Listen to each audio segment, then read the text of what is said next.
আসসালামু আলাইকুম। Hello everyone, কেমন আছেন সবাই? আশা করছি অনেক ভালো আছেন। আলহামদুলিল্লাহ আমরা অনেক ভালো আছি।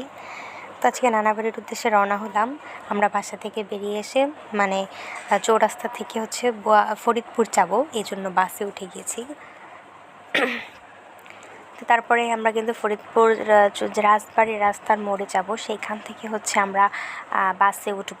বরিশালের ডাইরেক্ট বাস আছে ওইখান থেকে, তো এই জন্য আমরা চলে যাচ্ছি। তারপরে আজকে আসার পরে এত ঝামেলায় পড়ছিলাম, রাজবাড়ির রাস্তার মোড়ের থেকে বরিশালের কোনো বাস ছিল না। তারপর ওইখানে আমরা টিকিট কেটেছিলাম, তারপরে আবার সেই টিকিট ফেরত এনে আমরা ঢাকার বাসে আসছি।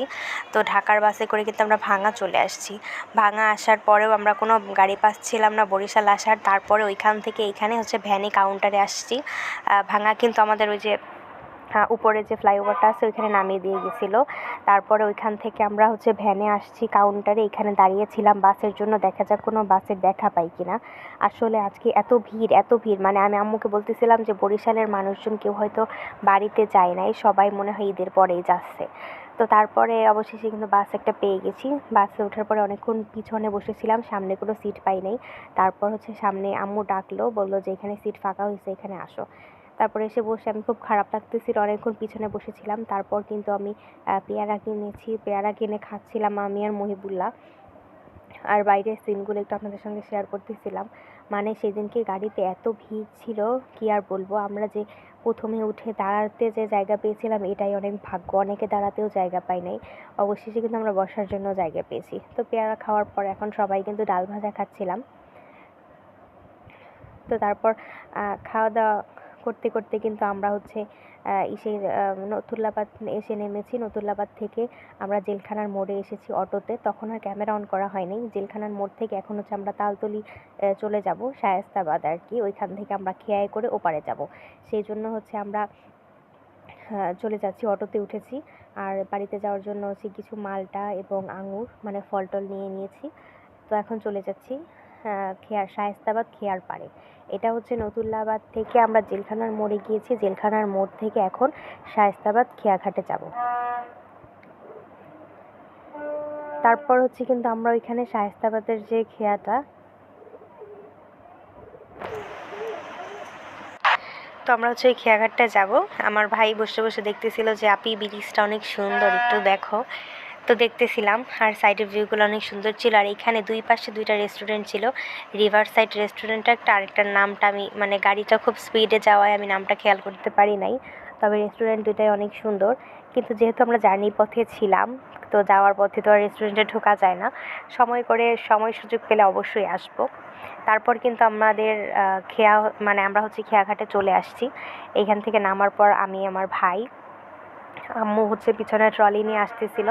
মহিবুল্লাহর হাতে ব্যাগ ফল টল নিয়েছিলাম, ওইটা ছিল। আমার হাতেও একটা ব্যাগ ছিল। আম্মু পিছনে ট্রলি টেনে নিয়ে আসতেছিল।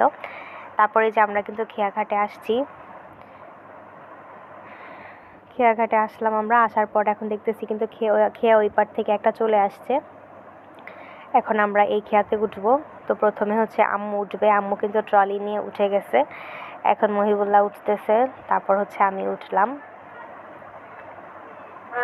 তো উঠেছি, এখন নিচে নামবো এমন অবস্থায় ওই পাশ থেকে আরেকটা কিন্তু খেয়া আসছে, এসে বলতেছে যে এই খেয়াটা এখন লাইনে, এইটা এখন যাবে, আমরা যেটায় উঠেছি সেটা যাবে না। তো নিজে কয়েকজন আপুরা ছিল, ওনারা বলতেছিল যে এখন কি এইটা যাবে, তো বোনরা বলছে যে হ্যাঁ ওইটা যাবে। তারপরে কিন্তু ওই খেয়ার থেকে আবার এই খেয়ায় আসলাম। তারপর এখন আমরা বসে আছি সবাই। এইদিকে অনেকে মোটর সাইকেল উঠাচ্ছে। এখন হয় কি, নদী পারাপারের সময় মানুষজনের থেকে কিন্তু মোটর সাইকেলগুলো বেশি থাকে।